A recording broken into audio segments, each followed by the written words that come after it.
ចាជំរាបសួរកូនបងប្អូនគ្នាសុខសប្បាយអត់កូនចាអរគុណព្រះសម្រាប់សុខភាពនិងសុវត្ថិភាពចឹងថ្ងៃនេះអ្នកគ្រូម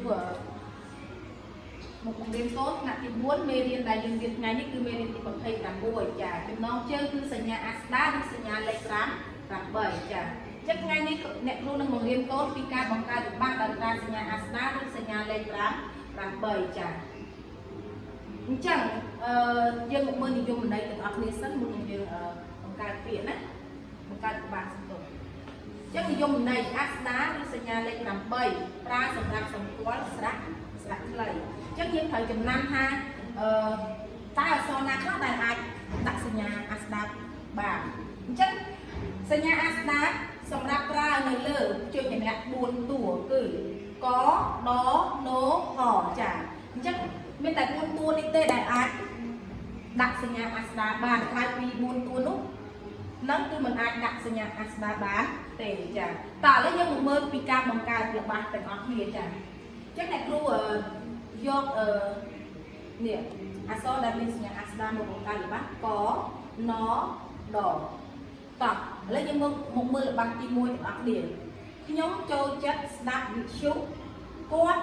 ក៏ចូលចិត្តដូចខ្ញុំដែរចាអញ្ចឹងយើងឃើញកនេះគឺយើងអាចបង្កើតល្បះបានតោះឥឡូវយើងមកមើលល្បះទី2សូមអានជាមួយអ្នកគ្រូទាំងអស់គ្នាអនណឈូនេះខូចបាក់ចាអញ្ចឹងយើងអាចយកពាក្យអក្សរណហ្នឹងគឺមកបង្កើតល្បះបានដូចគ្នាតោះឥឡូវយើងមើលល្បះទី3ព្រឹកមិញខ្ញុំបានទទួលព័ត៌មានដ៏សំខាន់មួយចាចឹងដនក៏យើងអាចបង្កើតជាល្បះដូចគ្នាបានដែរតោះឥឡូវយើងអានជាមួយអ្នកគ្រូម្ដងទៀតទី1ខ្ញុំចូលចិត្តស្ដាប់វិទ្យុគាត់ក៏ចូលចិត្តដូចខ្ញុំដែរទី2អត់ណវិទ្យុនេះខូចបាក់3ព្រឹកមិញខ្ញុំបានទទួលព័ត៌មានដ៏សំខាន់មួយចាអញ្ចឹងបង្កើតល្បះគឺកូនត្រូវដាក់សញ្ញាខណ្ឌនៅខាងចុងនៃល្បះគេដែលបង្កើតហើយចាអញ្ចឹងមេរៀននេះគឺ